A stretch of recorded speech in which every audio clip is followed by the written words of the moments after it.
Coming up on MCTV this week, an accident in the CSB causes a temporary closure to the building, and MC's newest president swears into office officially. This week starts now.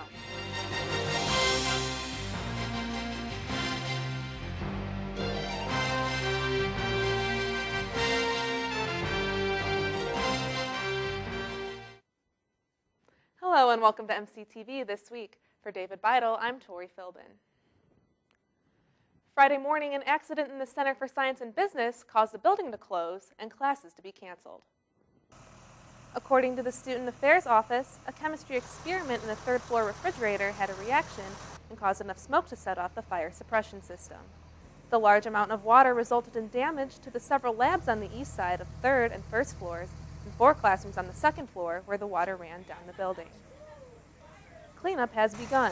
Hopefully some of the 2nd floor classrooms will be able to be used before the end of the semester.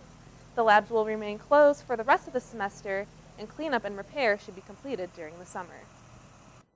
The college has not released a damage estimate.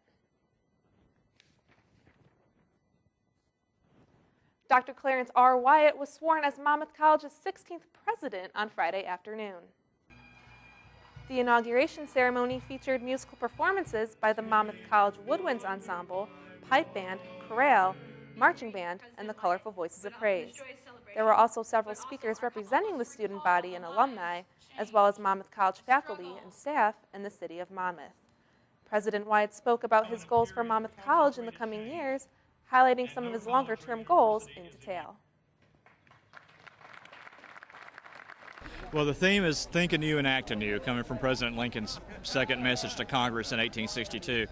And it's just a perfect sentiment for where we are in American society and global society now. It's a perfect sentiment for where we are as a college. We've got a great tradition at Monmouth College, but to really realize our full promise and most of all to do the best job we can for our students now and the students to come, we've got to always be thinking how we can do things new and better. Monmouth College students are also excited for the changes that President Wyatt hopes to make and what it will mean for the future of Monmouth College. Many students are extremely excited about President Wyatt's plans to make it easier for future students to study abroad by making it possible for all students to get a passport. The plans that he has to really move abroad and help students study abroad and all the little aspects that he's really wanting to change, I feel like he has a great power to do so. I'm excited to actually hear back in a couple years and see what he's done.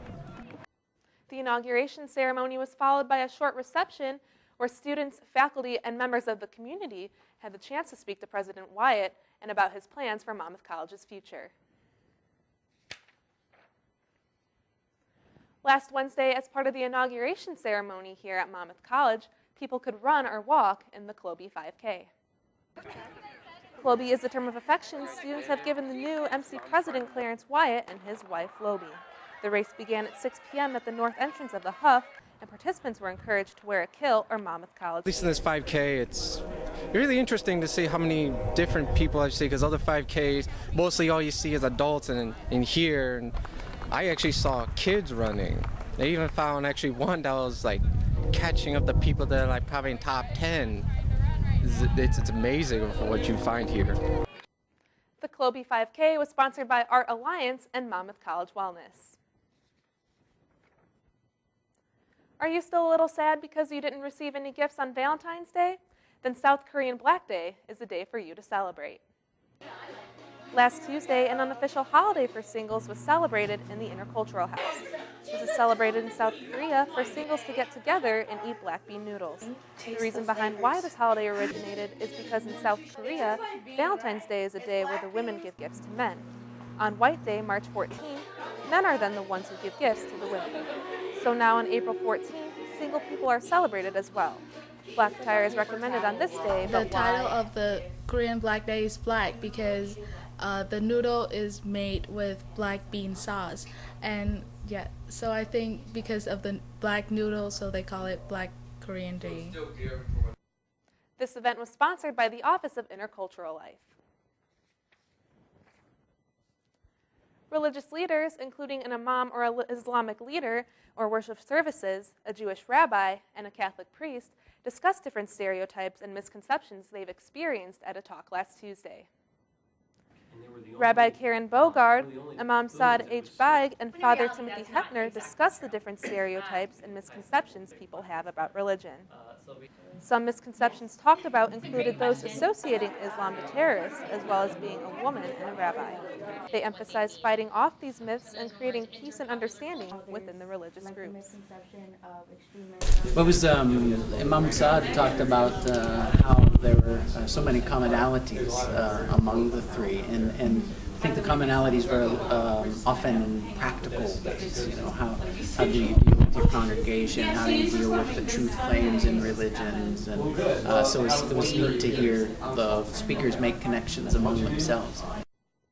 This event was made possible by the Interfaith Group and Intercultural Life. Taking a look at some events on campus this week. Florida Music Minister Katie Pearson presents her lecture, The Joyful Voice, Expression of Your Music and Mystery. That is tonight at 7 in CSB 100. A favorite childhood book comes to life this weekend. Come see Crimson Mask's performance of A Year with Frog and Toad at the Fusion Theater in downtown Monmouth. The play starts at 7:30 p.m. Thursday through Saturday and at 2 p.m. on Sunday. Tickets are $6 for adults, $5 for non-Monmouth College students and senior citizens, and $4 for those with a Monmouth College ID. Tickets may also be bought at the door. Since seating is limited, you can order your tickets in advance at www.monmoutheast.edu/box-office. And a candlelight vigil for sexual assault and domestic violence awareness will take place this Friday. Take Back the Night features performances by Colorful Voices of Praise, Sassy Lassies, and Amy Miller of Scott Speak. Come join the action at 7 p.m. on the Quad. And coming up in sports, Fighting Scots men's tennis winds down the season as they push towards the Midwest Conference Tournament. Highlights next.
On Sunday, Monmouth College men's tennis team took on Carroll University for their first match of the day. Monmouth dominated singles competition with 4 wins out of the 6, and in doubles, the Scots won 1 out of 3, winning the day 5-4. Everyone played some good tennis.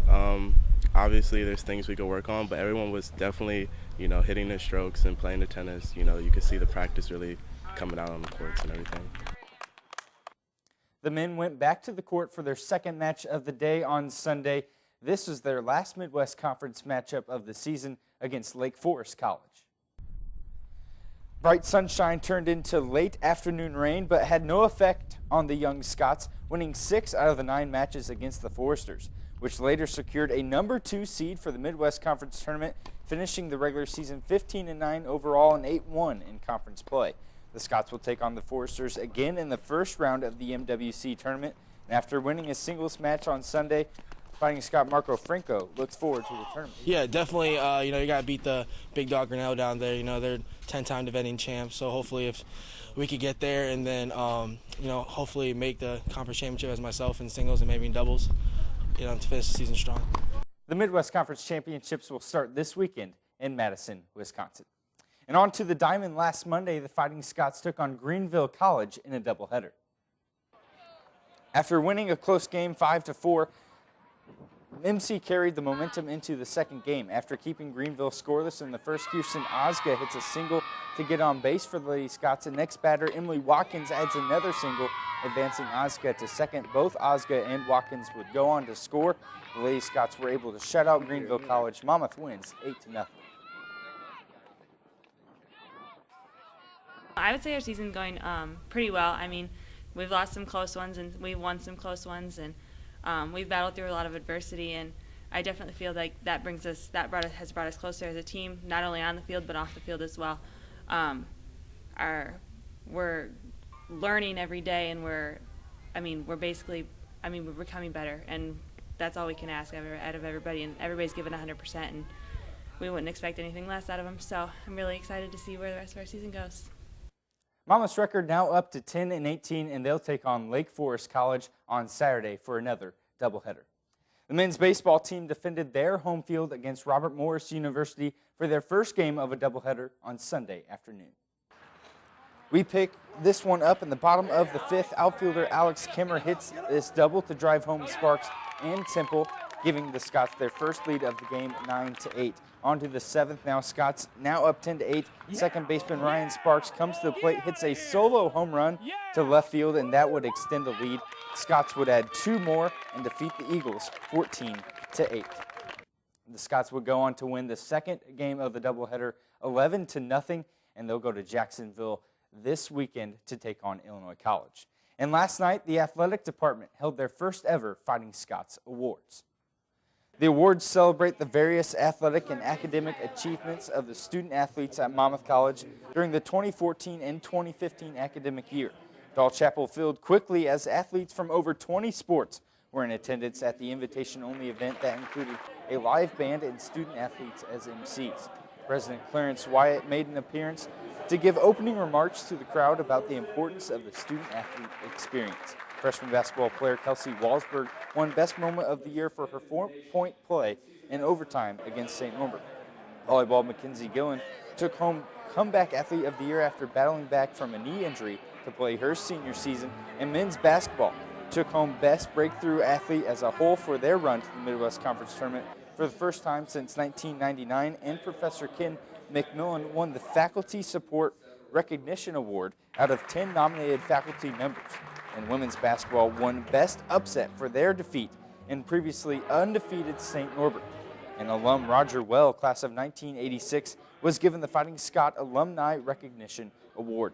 Ethan Reschke nabbed Best Championship Performance after earning All-American status in 3 events in the NCAA Indoor Track and Field Championships. But the big winner of the night was swimmer Aaron Wilhite, who walked away with the Fighting Scots Leadership Award, a prestigious award nominated by the coaches and voted on by the athletic department.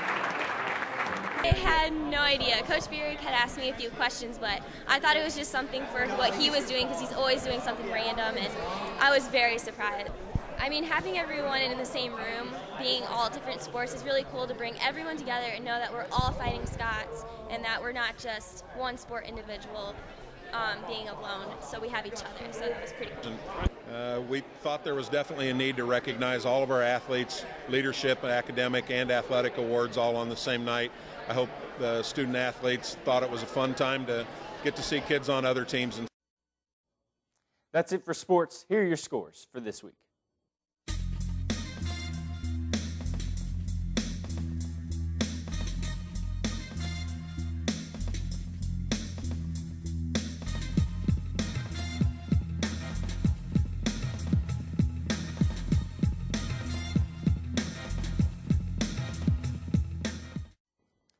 That'll do it for MCTV this week. I'm David Beidle, and don't forget to tune in next week for a new edition of MCTV This Week. And I'm Tori Philbin. You can also visit us on the web at monmouthcollege.edu/MCTV. Thank you for watching, and we'll see you next time.